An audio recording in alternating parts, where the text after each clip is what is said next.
Welcome back, everyone. So, as we know, last week announced were some updated guidelines that tightened our ability to work with our clients over the last few months.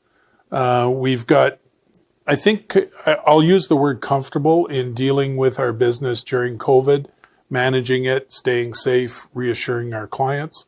With the upsurge that we saw, they've tightened up a few things. So the no open houses for some people is very disappointing because they have been an effective tool throughout this year to find new buyer clients, especially once the weather turned and got nicer and people wanted to get out. Open houses were a good way for people to get out and do something. So how do we manage and get around that? So, of course, we have our virtual tours that we can do. We can do online live virtual open houses. There are links in that we will talk about and show you in a bit on where to go through our resources that are in our What You Need to Know section. So they're in place, these new guidelines, for hopefully only 3 weeks. That's what they've been said, and then they'll be reassessed, and we'll see where we go with there. So let's focus to the positive and hope this brings out a resolution that allows them to open things back up, particularly so that we can share our time with our families again. It's quite restricting, especially during the holidays, to possibly be unable to share with all of our family. So hopefully this works and we can move forward. So let's be positive about that. So we want to make sure what's available for you to use with your clients and to understand how you can run your business during the changes. So in the what to blah, blah, blah, in what you need to know section in your virtual office. So on the front page of your virtual office, just below the quick connect area and a little bit to the right, you'll see the what you need to know section. Right at the top of it are the two main links to resources and information that will be helpful to you. The first one is the COVID-19, Your Guide to Buying and Selling. It's a downloadable PDF for you to be able to use and share with your clients to go through and let them know how you're going to be protecting them, how you're going to be able to still manage their real estate transaction, keep them safe, and get the results that they're looking for. So when you open it up, there will be the front page for it. And when you go through, there's the letter talking about CIR and how we'll be able to help them and assist them. Things that you want to focus on is you're talking about maybe you'll be preparing a virtual tour for your home for prospective buyers. You conduct live or virtual open houses to be marketed online in advance to prospective buyers throughout the world.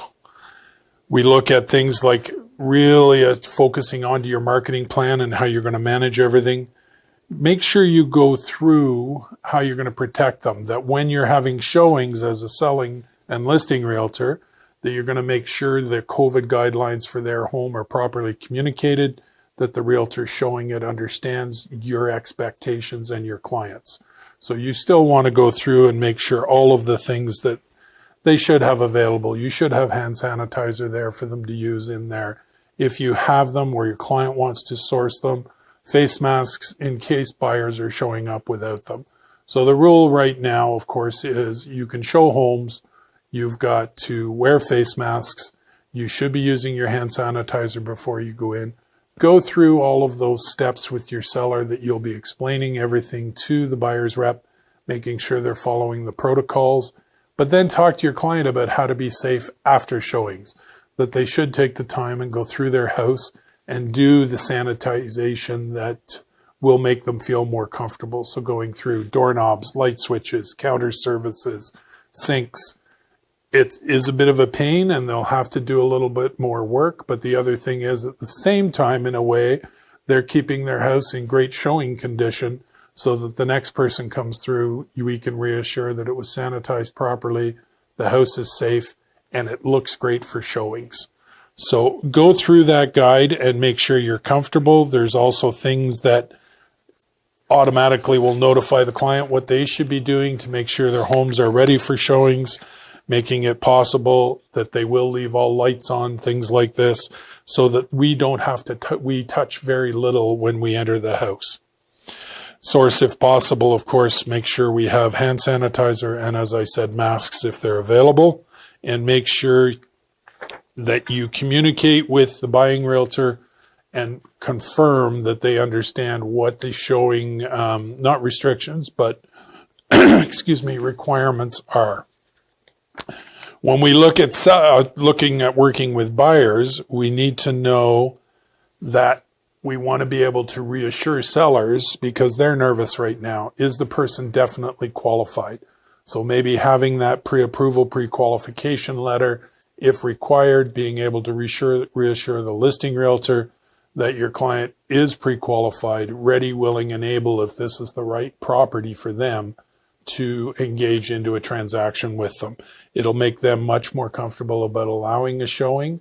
Think about doing things like, if your clients are nervous, you can certainly have your list of, say, 7 or 8 homes they might be interested in and go through and FaceTime them for them. They can choose then or narrow down their list maybe to 2 or 3 that they actually want to go in and see. This will also reassure sellers as well. Some clients will still want to see everything, and you'll have to manage their expectations with how you want to run your business. If you're at the point where you're in a high-risk category, you're not comfortable working with clients, even though you're doing separate cars, following the safety protocols, find someone else within CIR that can assist you. There are many realtors out there that would be happy to help you with your buyers. Of course, you guys will work out a share agreement on commission if they're going to jump in and do that kind of stuff. But if you need that to make sure you're safe, but you still want to manage and drive some income, you'll be able to do that even while you're feeling hunkered down, staying remote communications only with your clients, but still saying, I'm here for you. I've got this person that will act as my showing person for me, take you through. They can certainly FaceTime with you while they're going through with your client. There are many creative ways if you need to stay isolated more, to feel safe, yet still have an effective business running for yourself. So as we go through and we look into wanting to stay that, a big thing is going to be communicating with your clients, manage their expectations on what they can expect to see in showings, make sure your buyers understand how to react during showings. They're not to touch anything. If they need something open, they should be asking you. You can use the proper protocols. You can have antiseptic wipes with you. So if they want to open a cupboard door that didn't get open, you open it for them with antiseptic wipes or with your gloves, and make sure you stay as safe as possible. Make sure that you follow, again, all the showing requirements that the listing realtor has given you.